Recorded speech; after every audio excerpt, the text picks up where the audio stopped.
Реліф. Контроль над симптомами геморою. Дрони дуже великі, схожі на літаки, атакували підприємства у Татарстані, де збирали шахеди, де збирали росіяни дрони камікадзе Герань або Шахед.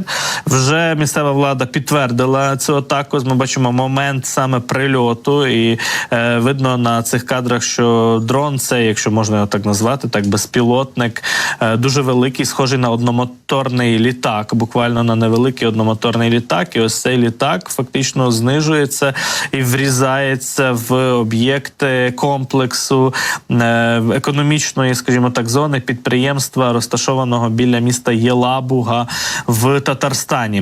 Не тільки в Єлабузі, але і в Нижньокамську такі атаки були зафіксовані, тобто в кількох точках. Сьогодні зранку атакували такі літаки, безпілотники, скажімо так, різні об'єкти в Татарстані. На території цієї економічної зони росіяни розташували виробництво шахедів. Ще минулого року воно було запущене.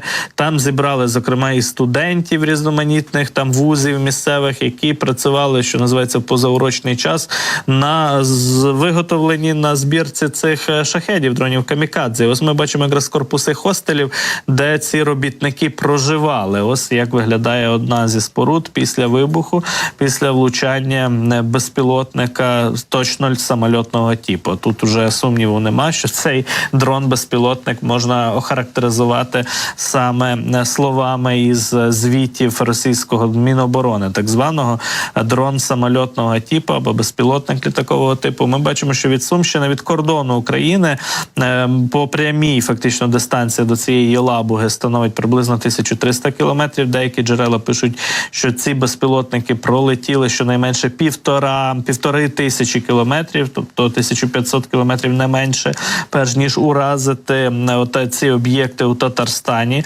Наразі мова йде про те, що є постраждалі від вибуху. Ступінь там поранень поки що не уточнений. Не знаємо до кінця, і скільки цих постраждалих, як і не знаємо кількості дронів, які точно атакували Татарстан. Але от кілька таких ефектних вибухів місцеві робітники чи мешканці зафіксували на свої камери, на смартфони. Поки працюють там усі необхідні служби, як повідомляє місцева влада Татарстану, ліквідовують наслідки і так далі, і так далі. Тобто традиційні абсолютно коментарі в такому випадку. Все це сталося сьогодні зранку на світанку, тобто буквально росіяни не чекали, що от їх атакують на такій великій дистанції, і ця атака співпала із заявами представників нашого уряду, зокрема міністра цифрової трансформації Федорова, про те, що Україна має і нарощує ще виробництво дронів дальнього радіусу дії понад 1000 кілометрів.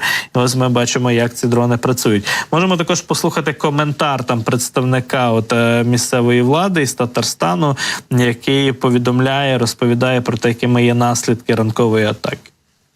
Сегодня в 5:45 утра был нанесен удар по общежитию в Алабуге двумя беспилотниками. Действительно, они атакуют торговые центры в Москве, они атакуют жилые кварталы в Белгороде, они атакуют общежитие в Алабуге. Именно против таких людей мы и проводим специальную военную операцию. Эти беспилотники были оснащены оборудованием стран НАТО. 2 человека ранено. Но кого они думали запугать?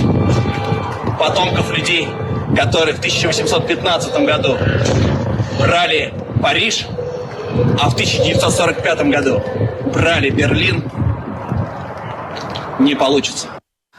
Тож, дуже смішна заява, перепрошую. Бачимо, що згадали і Берлін в 45-му році, і 19 століття Париж. З переляку могли, в принципі, багато історичних, скажімо так, аналогій росіяни навести у таких своїх виступах. Діди воювали, а тут дрони прилетіли. Який між тим зв'язок, складно сказати. Але знову ж таки, причинно-наслідкові зв'язки критично порушені в головах росіян, тому що, по-перше, ви в цій Єлабузі Алабузі, Алабузі розташували виробництво шахедів, які летять по українських містах вже кілька років, атакують нас. Так, відповідно, причина атакувати ці будівлі, це виробництво залізобетонне. Абсолютно 100% треба було знищити цей комплекс споруд, які належать до заводу із виробництва гераней або шахедів. Ну, а тут раптом вони о 5-й прокинулися, 5:45, так атака була, і не повірили своїм очам, що на них теж дрони можуть летіти великі дрони, вибухати і знищувати такі їхні заводи і споруди на величезній дистанції. Вони ж то думали, що вони у безпеці перебувають у Татарстані, бо від України це далеко. А тут виявляється, що можуть долітати якісь безпілотники і на таку відстань. Отже, Україна має дрони, які здатні пролетіти понад 1000 кілометрів, а ми вже бачимо, що і 1500 кілометрів не проблема для наших дронів. Тепер уже Михайло Федоров, міністр цифрової трансформації, про це заявив в інтерв'ю німецьким журналістам із Die Welt. І якраз Федоров каже про те, що в нас вже досі були дрони, які можуть вражати цілі на дистанції від 700 кілометрів до 1000, а тепер уже моделі існують, які можуть і понад 1000 так само пролетіти. Відповідно, ми будемо нарощувати виробництво таких дронів, заявив Михайло Федоров.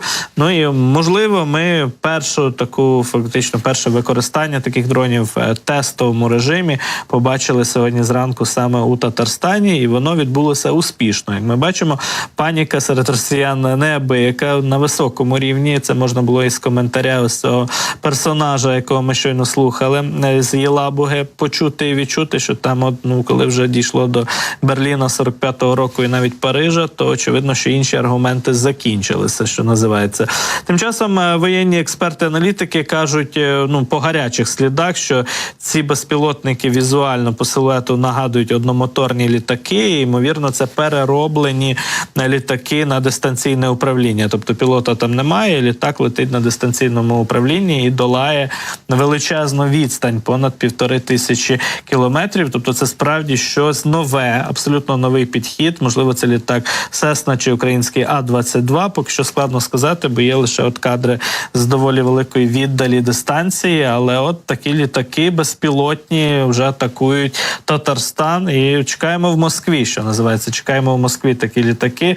Побачимо, що росіяни після того заспівають у своїх різноманітних оцих зверненнях і коментарях. Отже, з почином, що називається, і з початком вдалим вітаємо наші Збройні сили, наші спецслужби, всіх причетних до цієї операції у Єлабузі чи Алабузі, по-різному вони там називаються, населений пункт, економічну зону у Татарстані.